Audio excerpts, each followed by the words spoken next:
बच्चों, जब हम ऊपर देखते हैं तो हमें एक बहुत बड़ा खुला सा स्थान दिखाई देता है। यही है आकाश। ये धरती को चारों ओर से ढकता हुआ हमें ऊपर फैला हुआ नजर आता है। आकाश इतना विशाल है कि हमें लगता है जैसे ये कभी खत्म ही नहीं होगा। दिन में जब सूरज चमकता है तो आकाश नीला दिखाई देता है। नीला रंग हमें शांति और ठंडक का एहसास कराता है। बच्चों, मैं हूँ सूरज। मैं हर सुबह पूरब से निकलता हूँ और अपनी रोशनी से धरती को जगाता हूँ। मैं हूँ तुम्हारा दिन का साथी, जो हर सुबह नई उम्मीद लेकर आता है। मेरा काम है प्रकाश देना, पृथ्वी का तापमान संतुलित रखना, पौधों को भोजन बनाने में मदद करना और जीवन को ऊर्जा प्रदान करना। रात में आकाश का रूप बदल जाता है। ये गहरा नीला या काला दिखाई देता है। इस समय तारे झिलमिलाते हैं और चांद अपनी अलग अलग आकृतियों में नजर आता है। कभी वो छोटा सा टुकड़ा होता है, कभी आधा और कभी पूरा गोल। देखो, चांद कितना बड़ा है। बच्चे, मेरी रोशनी मेरी अपनी नहीं होती। सूरज की किरणें मुझ तक आती हैं और मैं उन्हें धरती की ओर परावर्तित करता हूँ। वाह, कमाल है। तारों की चमक और चांद की रोशनी मिलकर रात को रहस्यमयी और सुंदर बना देती हैं। हमें हर समय बदलता हुआ रूप दिखाता है। सुबह की सुनहरी रोशनी, दोपहर की नीली चमक, शाम की रंगीन छटा और रात का रहस्यमयी संसार, ये सब हमें प्रकृति की अद्भुतता का अनुभव कराते हैं। बच्चों, आपने देखा होगा कि चांद हर रात एक जैसा नहीं दिखता। कभी वो पूरा गोल होता है, जिसे हम पूर्णिमा कहते हैं, कभी आधा दिखाई देता है और कभी बहुत पतला सा, जैसे अमावस्या के पास। आखिर ऐसा क्यों होता है? असल में चांद खुद रोशनी नहीं देता, वो सूरज की रोशनी को परावर्तित करता है। यानी सूरज की किरणें चांद पर पड़ती हैं और वही रोशनी हमें धरती से दिखाई देती है। चांद लगातार धरती के चारों ओर घूमता रहता है। जब वो घूमता है तो सूरज की रोशनी अलग अलग कोण से उस पर पड़ती है। कभी पूरा हिस्सा रोशन होता है, कभी आधा और कभी बहुत कम। इसी वजह से हमें चांद अलग अलग आकार में दिखाई देता है। जब सूरज की रोशनी चांद के पूरे हिस्से पर पड़ती है और वो पूरी तरह गोल दिखाई देता है, उसे पूर्णिमा कहते हैं। और जब चांद धरती और सूरज के बीच आ जाता है तो उसकी रोशनी हमें नहीं दिखती।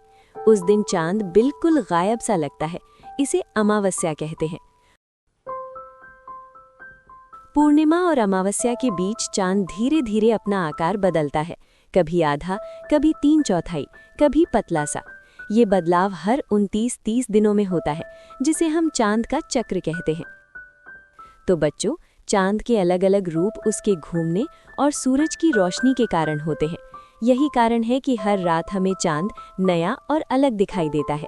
ये प्रकृति का अद्भुत खेल है, जो हमें रहस्य और सुंदरता दोनों का अनुभव कराता है। बच्चों, क्या आपने कभी देखा है कि जब आप चलते हैं तो आपकी छाया भी आपके साथ चलती है? अगर आप दौड़ते हैं तो छाया भी दौड़ती है, और अगर आप अलग अलग मुद्राएं बनाते हैं तो छाया का आकार भी बदल जाता है। छाया हमारे जीवन का एक मजेदार रहस्य है। सुबह जब सूरज पूरब से निकलता है तो उसकी रोशनी तिरछी पड़ती है। इस समय छाया बहुत लंबी दिखाई देती है। दोपहर में सूरज सिर के ऊपर होता है, उसकी रोशनी सीधी पड़ती है। इस समय छाया बहुत छोटी हो जाती है, लगभग पैरों के पास सिमट जाती है। यही कारण है कि दोपहर की छाया सबसे छोटी होती है।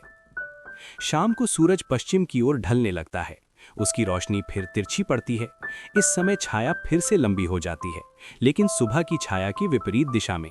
यानी सुबह छाया एक ओर होती है और शाम को दूसरी ओर। प्राचीन समय में लोग छाया देखकर समय बताते थे। उन्होंने सूर्य घड़ी बनाई, जिसमें छाया की लंबाई और दिशा देखकर समय का पता चलता था। आज भी जयपुर और उज्जैन जैसे शहरों में जंतर मंतर पर ऐसी सूर्य घड़ियां मौजूद हैं। इसी तरह छाया से अलग अलग आकृतियां बनाकर छाया कठपुतली का खेल खेला जा सकता है। तो बच्चों, छाया हमें ये सिखाती है कि प्रकाश और वस्तु के बीच का संबंध कितना अद्भुत है। अगली बार जब आप अपनी छाया देखें तो उसे ध्यान से देखिए, वो आपके साथ हमेशा रहती है। बच्चों, देखो तो सही, करवा चौथ की रात मम्मियाँ चांद को देखकर अपने परिवार की लंबी उम्र की दुआ करती हैं। ईद पर भी चांद ही खुशियों का पैगाम लाता है। गुरु पूर्णिमा में गोल गोल चांद हमें याद दिलाता है कि गुरु का ज्ञान भी उतना ही उजला है। छठ पूजा में सब मिलकर उगते और डूबते सूरज को पानी अर्पित करते हैं ताकि जीवन में रोशनी बनी रहे। मकर संक्रांति पर सूरज उत्तर की ओर बढ़ता है और पतंगों के साथ आसमान रंगीन हो जाता है। और पोंगल में सूरज की गर्मी से पकी फसल का उत्सव मनाया जाता है। सबके चेहरे पर मुस्कान खिल जाती है। यूं चांद और सूरज हमारे हर त्योहार में दोस्त बनकर आते हैं और हमें खुशी, रोशनी और उम्मीद देते हैं। प्रश्न 1। बच्चों, सोचो सुबह का समय है। सूरज धीरे धीरे पेड़ों के पीछे से झांक रहा है। बताओ सूरज किस दिशा से निकलता है? उत्तर, दक्षिण, पूरब या पश्चिम?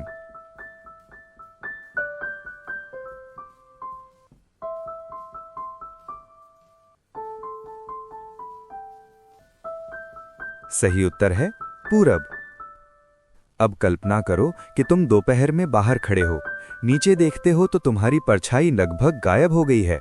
दिन के किस समय पर परछाइयां सबसे छोटी होती हैं? सुबह, दोपहर, शाम या आधी रात?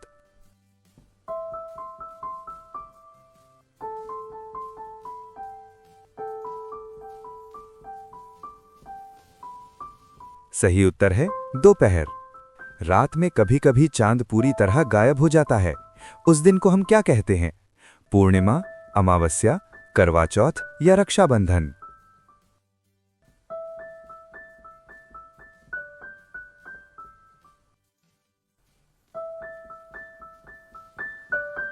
सही उत्तर है अमावस्या। बहुत पुराने समय में लोगों के पास घड़ी नहीं थी। वे समय जानने के लिए परछाइयों को देखते थे। बताओ उन्होंने कौन सा यंत्र बनाया था? दूरबीन, कंपास, सूर्य घड़ी या सूक्ष्मदर्शी?